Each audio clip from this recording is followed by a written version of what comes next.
Hey, my name is Aminata Conteh. I am a metalsmith.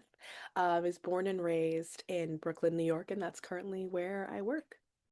I weave metal baskets, holding space for memory and grief and love, all of the things that um, are not tangible, but are so prevalent in our lives, just to be able to give you a chance to hold on to that and interact with it.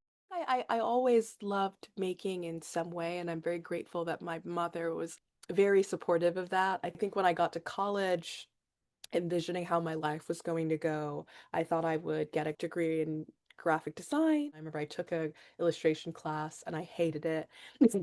But I had signed up for a metalsmithing class on a whim. Even though it was a lot of work and a little stressful, the reward from being able to transform material in that way was so amazing. And I was like, I love this more than anything I've ever loved doing. I credit the willingness to follow that instinct to my mom, who really was like, you know what, this is something that you like to do. I'm going to support that and really champion for me what that looks like, to be able to say, I'm going to go with the thing that's making me happy. Well, I've been outfitting a studio, which is like my first studio since I graduated school. I've been working out of my house. Doing that, but also working on a project around using recipes as an archive with my mom. And so thinking about it in the way that she learned how to cook from my grandmother and a lot of the way I first interacted with my Sierra Leonean heritage was, at least from my memory bank, really through food and through the dishes that she would cook.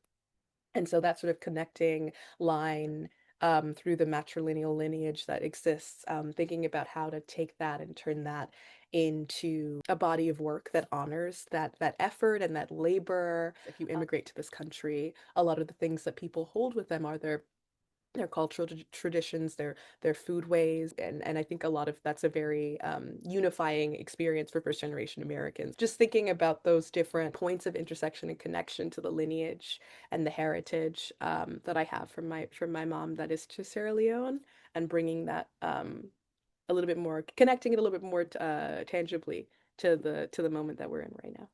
I'm really inspired by Ruth Asawa. There's a series of photographs that were done of her in her home, making crocheting the works with her family. And I think I love those images and I refer back to them often because I really like to think about my objects as being in conversation with the body. Sonia Clark has a very amazing quote that talks about how, I'm going to paraphrase, but she says that, objects have the ability to reflect our humanity back to us.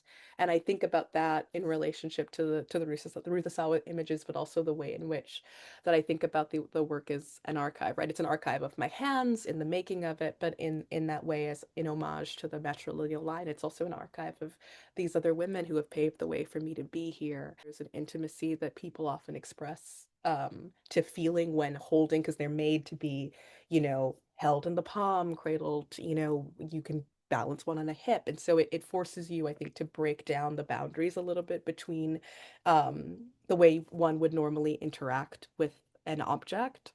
And it becomes a little bit more familiar. Like it's not, you don't wear them, but you can sit with them. And I think that that's something that's very interesting. And so I think about that Sonia's quote and Ruth very often.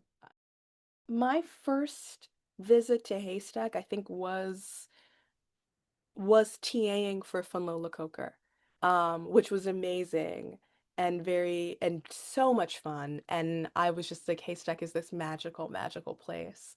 And it was just an amazing experience to be able to be immersed in making among metalsmiths and ceramicists and blacksmithing and painting and paper and woodwork. I mean, it was just fabulous.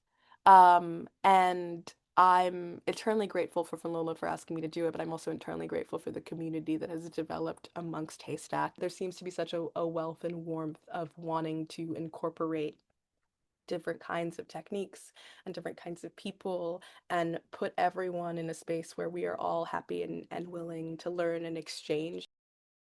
When I was there TAing with Funlola, someone was like, "Oh, you have to come down." This is a little hidden beach that you can get to. There was like someone was like, "Oh, you have to come down tonight, because when I was there yesterday, there were bioluminescence. I was like, what?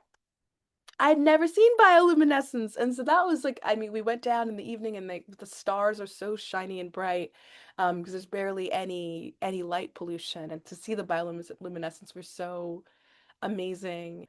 And then I think the other standout moment would have been from Reunion, the event that Indigo did with Haystack, specifically around the food, which Haystack's food is amazing, regardless. Like the cookies, the popcorn, everything. I have no complaints. It's like the best. I think it's the best food of any craft school in the country. I will stand behind. I haven't been to every all of them, but I would say I would stand behind Haystack 10 toes down in that regard.